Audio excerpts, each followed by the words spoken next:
Hey, what's up, everybody? It's Andy from CleanSwifter.com, and I'm back this week to actually continue our series on reading Refactoring, Improving the Design of Existing Code by Martin Fowler. This week, we actually have the first time we're going to look at an actual refactoring in code. Now, refactoring that we're going to look at is called extract method. Extract method is actually a really easy refactoring. It's often supported by IDEs, and the benefit of it is that it increases the opportunity for code reuse. You have less duplication of your code. It enables smaller units of code, so it helps you get rid of those really long methods. And it also decreases the semantic distance between the method name and method purpose. I really like that wording that Fowler actually used in the book. And the way I interpret that is that it basically means that your method names are going to be very clear for what the method actually does. And as a result, for that to happen, your method needs to be really succinct and cohesive and actually small. Extract method refactoring enables this. Let's take a look at it.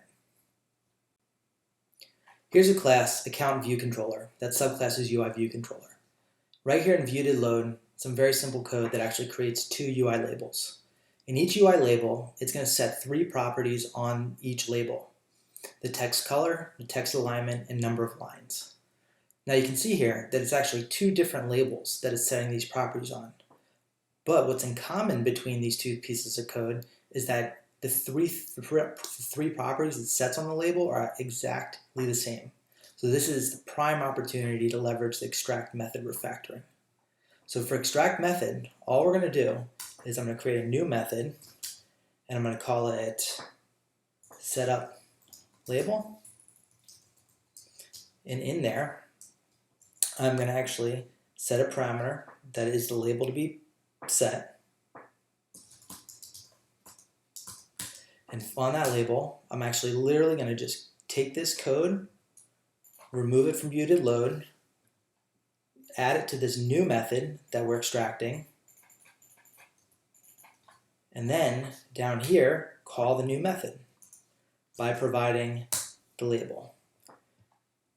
And then down here, since I have a method that will do exactly this, I can also then delete this code and call that same method with address label. So from there, you can see we've actually removed the redundant code that is setting the text color, text alignment, number of lines.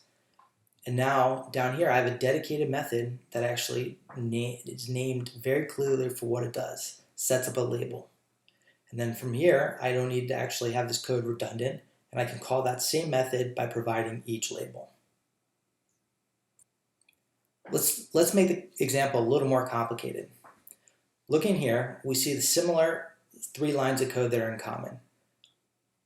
Text color, text alignment, number of lines. Those are being set the same for each label, name label and address label. Now, getting it a little more complicated, we're actually going to set the text on the label in this piece of code.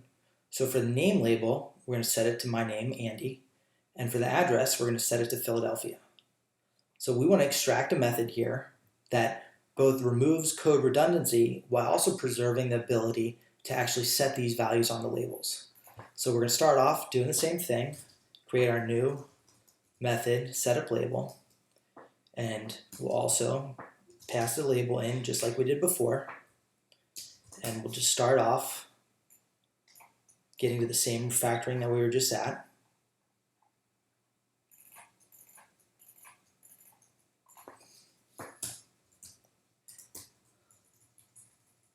And we'll call setup label, passing in name label, and we will call setup label, passing in address label, and then be able to remove the redundant code. So now we have to handle how the actual text is being set on these labels. And we want to remove this redundancy too, because effectively there's these temporary variables that are being set as strings, and then the text, this line, is in common that we're just setting the text based on these temporary variables. So the answer is pretty obvious. Just add another parameter here, which is call it text, and that's going to be a string, and then say label dot text equals gets text. And then we can update the method call here to move this code around and actually pass in the text to be set. And then do the same thing down here. And now what we have is we've removed redundancy and consolidated the code, which includes setting the text based off a variable. There's one more level of complication that we can add, and that can be considered with the extract method refactoring. All right, increasing the complexity of the example a little bit with something even more real life is that we have properties here on the view controller, name label and address label, which are actually meant to store the values that are created by the code in view.load. So here we can see that at the end, after setup label is called, we're now storing the label in the result, storing the result of creating the label in that property. So now to further reduce the redundant code here, what I'm going to do is I'm going to extract the label creation into setup label. And what that's going to cause me to do is actually need to return the new object created, the new UI label, and then use that return value to set on the label. So first off, the goal of what I want to do here is actually delete the creation of UI label. And that actually is going to now need to be moved to setup label. So I will no longer need to pass it in. And instead, what I will do is say, let result equals UI label. And then using that new UI label, I will set the values on it, including the provided text. And now, because that's going to be returned, I can then actually directly set it on name label, on the property I just created. And now I've further reduced the redundant code of actually creating and instantiating the UI label. Fine. I can remove the parameter here in order to make everything compile. And now you can see the final result. And it's still not. I actually need to designate the return type here. So now you can see the final result of this refactoring, in which all redundant code has been consolidated into one place, a method dedicated to setting up the label.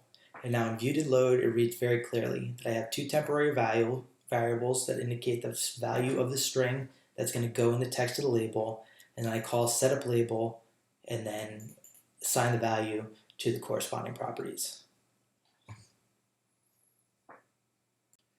You just saw an example of what it is to do the extract method refactoring. Just to recap its benefits, it increases the opportunity for code reuse by reducing duplication. It enables smaller units of code. You saw this in how we condensed view.load, and while also creating a nice small method setup label. And finally, decreases the semantic distance between method name and method purpose, which basically means you can create a nice small method with a very clear name as to what that code does. I hope you liked this screencast on refactoring, improving the design of existing code by Martin Fowler.